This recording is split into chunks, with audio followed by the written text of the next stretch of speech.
بسم اللہ الرحمن الرحیم۔ آپ صلی اللہ علیہ وسلم کی عمر 35 سال ہوئی تو مکہ میں زبردست سیلاب آیا۔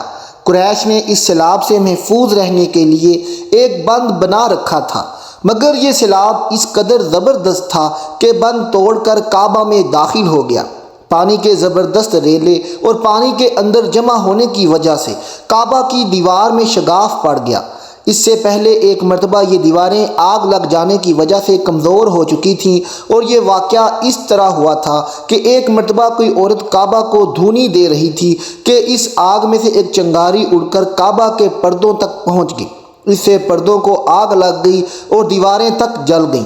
اس طرح دیواریں بہت کمزور ہو گئی تھیں۔ یہی وجہ تھی کہ سیلاب نے ان کمزور دیواروں میں شگاف کر دیے۔ سیدنا ابراہیم علیہ السلام نے کعبہ کی جو دیواریں اٹھائی تھیں وہ 9 گز اونچی تھیں۔ ان پر چھت نہیں تھی۔ لوگ کعبہ کے نذرانے وغیرہ لاتے۔ یہ نذرانے کپڑے اور خوشبوؤں وغیرہ ہوتی تھیں۔ کعبے کے اندر جو کنواں تھا، یہ سب نذرانے اس کنویں میں ڈال دیے جاتے تھے۔ کنواں اندرونی حصے میں دائیں طرف تھا۔ اس کو کعبہ کا خزانہ کہا جاتا تھا۔ کعبہ کے خزانے کو ایک مرتبہ ایک چور نے چرانے کی کوشش کی۔ چور کنویں میں ہی مر گیا۔ اس کے بعد اللہ تعالیٰ نے اس کی حفاظت کے لیے ایک سانپ کو مقرر کر دیا۔ یہ سانپ کنویں کے منڈیر پر بیٹھا رہتا، کسی کو خزانے کے نزدیک نہیں آنے دیتا تھا۔ قریش اس سے خوف زدہ رہتے تھے۔ اب جب کہ کعبہ کی دیواروں میں شگاف پڑ گئے اور نئے سرے سے اس کی تعمیر کا مسئلہ پیش آیا تو اللہ تعالیٰ نے ایک پرندے کو بھیجا، وہ سانپ کو اٹھا کر لے گیا۔ یہ دیکھ کر قریش کے لوگ بہت خوش ہوئے۔ اب انہوں نے نئے سرے سے کعبہ کی تعمیر کا فیصلہ کر لیا اور پروگرام بنایا کہ بنیادیں مضبوط بنا کر دیواروں کو زیادہ اونچا اٹھایا جائے۔ اس طرح دروازے کو بھی اونچا کر دیا جائے گا تاکہ کعبہ میں کوئی داخل نہ ہو، صرف وہی شخص داخل ہو جسے وہ اجازت دیں۔ اب انہوں نے پتھر جمع کیے۔ ہر قبیلہ اپنے حصے کے پتھر الگ جمع کر رہا تھا۔ چندہ بھی جمع کیا گیا۔ چندے میں انہوں نے پاک کمائی دی، ناپاک کمائی نہیں دی۔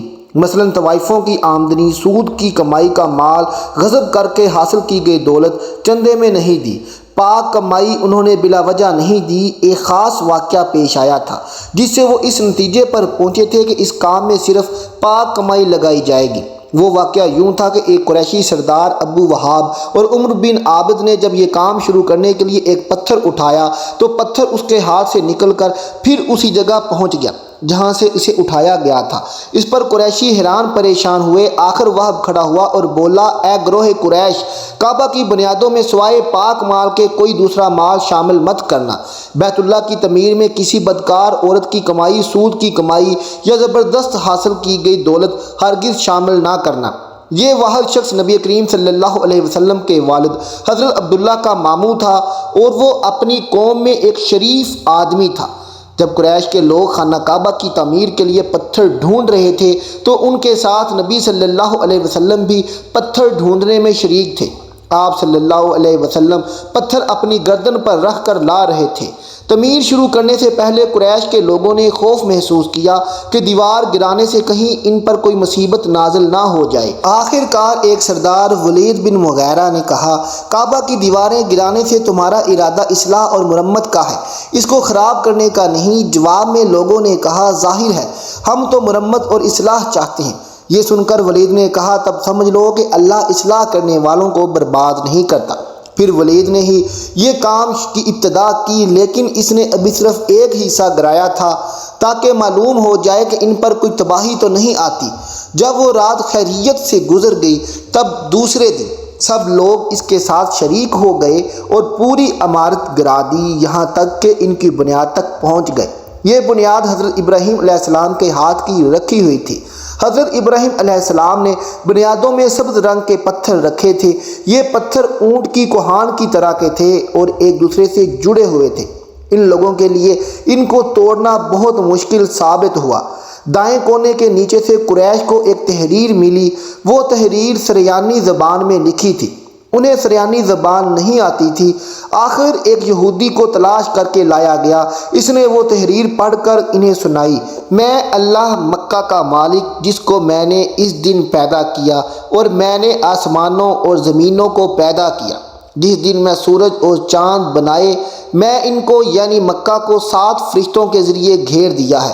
اس کی عظمت اس وقت تک ختم نہیں ہوگی جب تک اس کے دونوں طرف پہاڑ موجود ہیں، اور ان پہاڑوں کے سردار ایک تو ابو قیس پہاڑ ہے جو کہ صفا پہاڑی کے سامنے ہے، اور دوسرا کان پہاڑ ہے جو مکہ کے قریب ہے جس کا رخ ابو قیس پہاڑ کی طرف ہے۔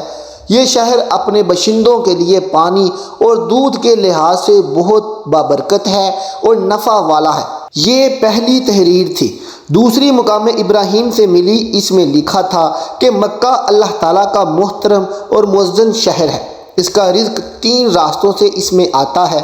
یہاں 3 راستوں سے مراد قریش کی 3 تجارتی راستے ہیں، ان راستوں سے قافلے آتے جاتے تھے۔ تیسری تحریر اس سے کچھ فاصلے سے ملی، اس میں لکھا تھا جو بھلائی بوئے گا لوگ اس پر شک کریں گے، یعنی اس جیسا بننے کی کوشش کریں گے، اور جو شخص رسوائی بوئے گا وہ رسوائی اور ندامت پائے گا۔ تم برائیاں کر کے بھلائی کی آس لگاتے ہو، ہاں یہ ایسا ہی ہے جیسے کیکر یعنی کانٹے دار درخت میں کوئی انگور تلاش کرے۔ ناظرین اکرام، یہ تحریر کعبہ کے اندر پتھر پر کھودی ہوئی ملی۔ کعبہ کی تعمیر کے سلسلے میں قریش کو پتھروں کے علاوہ لکڑی کی بھی ضرورت تھی۔ چھت اور دیواروں میں لکڑی کی ضرورت تھی۔ لکڑی کا مسئلہ اس طرح حل ہوا کہ ایک جہاز عرب کے ساحل سے آ کر ٹکرا گیا۔ آج اس مقام کو جدہ کا ساحل کہا جاتا ہے، پہلے مکہ کا ساحل کہلاتا تھا، اس لیے مکہ کا قریب ترین ساحل یہی تھا۔ ساحل سے ٹکرا کر جہاز ٹوٹ گیا۔ وہ جہاز کسی رومی تاجر کا تھا۔ اس جہاز میں شاہ روم کے لیے سنگ مرمر، لکڑی اور لوہے کا سامان لے جایا جا رہا تھا۔ قریش کو اس جہاز کے بارے میں پتہ چلا، یہ لوگ وہاں پہنچے اور ان لوگوں سے لکڑی خریدی۔ اس طرح چھت کی تعمیر میں اس لکڑی کو استعمال کیا گیا۔ آخر خانہ کعبہ کی تعمیر کا کام حجرہ اسود تک پہنچ گیا۔ اب یہاں ایک نیا مسئلہ پیدا ہو گیا۔ سوال یہ پیدا ہوا کہ حجرہ اسود کو کون اٹھا کر اس جگہ پر رکھے گا؟ ہر قبیلہ یہ فضیلت خود حاصل کرنا چاہتا تھا۔ یہ جھگڑا اس حد تک بڑھا کہ مرنے مرانے تک نوبت آ گئی۔ لوگ ایک دوسرے کو قتل کرنے پر تل گئے۔ قبیلہ عبدالدار نے تو قبیلہ عدی کے ساتھ مل کر ایک برتن میں خون بھرا اور ان میں اپنے ہاتھ ڈبو کر کہا، حجرہ اسود ہم خود رکھیں گے۔ اسی طرح دوسرے قبیلے بھی اٹھ گئے، تلواریں نیاموں سے نکل آئیں۔ آخر وہ سب بیت اللہ میں جمع ہوئے۔ ان لوگوں میں ابو امیہ بن مغیرہ تھا، اس کا نام حذیفہ تھا۔ قریش کے پورے قبیلے میں یہ سب سے زیادہ عمر والا تھا۔ یہ ام المومنین سیدہ ام سلمہ رضی اللہ تعالی عنہا کا باپ تھا۔ یہ قریش کے انتہائی شریف لوگوں میں سے تھا۔ مسافروں کا سفری سامان کھانا وغیرہ دینے کے سلسلے میں یہ بہت مشہور تھا۔ جب کبھی بھی سفر کرتا کوئی تو اپنے ساتھیوں کے کھانے پینے کا سامان خود کرتا تھا۔ اس وقت اس شدید جھگڑے کو ختم کرنے کے لیے اس نے ایک حل پیش کیا۔ اس سب سے کہا، اے قریش کے لوگوں، اپنا جھگڑا ختم کر کے تم یوں کرو کہ حرم کے صفا نامی دروازے سے جو شخص سب سے پہلے داخل ہوگا اس سے فیصلہ کرا لو، وہ تمہارے درمیان جو فیصلہ کرے وہ سب اس کو مان لیں۔ یہ تجویز سب نے مان لی۔ آج اس دروازے کو باب السلام کہا جاتا ہے۔ یہ دروازہ رکن یمانی اور رکن اسود کے درمیانی حصے کے سامنے ہے۔ اللہ کی قدرت کے اس دروازے سے سب سے پہلے حضور صلی اللہ علیہ وسلم تشریف لائے۔ قریش نے جیسے ہی آپ صلی اللہ علیہ وسلم کو دیکھا تو پکار اٹھے، یہ تو امین ہے، یہ تو محمد ہے، ہم ان پر راضی ہیں۔ اور ان کے ایسا کہنے کی وجہ یہ تھی کہ قریش اپنے آپس کے جھگڑوں کے فیصلے آپ صلی اللہ علیہ وسلم سے ہی کروایا کرتے تھے۔ آپ صلی اللہ علیہ وسلم کسی کی بیجا حمایت نہیں کرتے تھے۔ پھر ان لوگوں نے اپنے جھگڑوں کی تفصیل آپ صلی اللہ علیہ وسلم کو سنائی۔ ساری تفصیل سن کر آپ صلی اللہ علیہ وسلم نے فرمایا، ایک چادر لے آؤ۔ وہ لوگ چادر لے آئے۔ آپ صلی اللہ علیہ وسلم نے اس چادر کو بچھایا اور اپنے دست مبارک سے حجر اسود کو اٹھا کر اس چادر میں رکھ دیا۔ اس کے بعد آپ صلی اللہ علیہ وسلم نے ارشاد فرمایا کہ ہر قبیلے کے لوگ اس چادر کا ایک ایک کنارہ پکڑ لیں، پھر سب مل کر ان کو اٹھائیں۔ انہوں نے ایسا ہی کیا، چادر کو اٹھائے ہوئے اس مقام تک آ گئے جہاں حجر اسود کو رکھنا تھا۔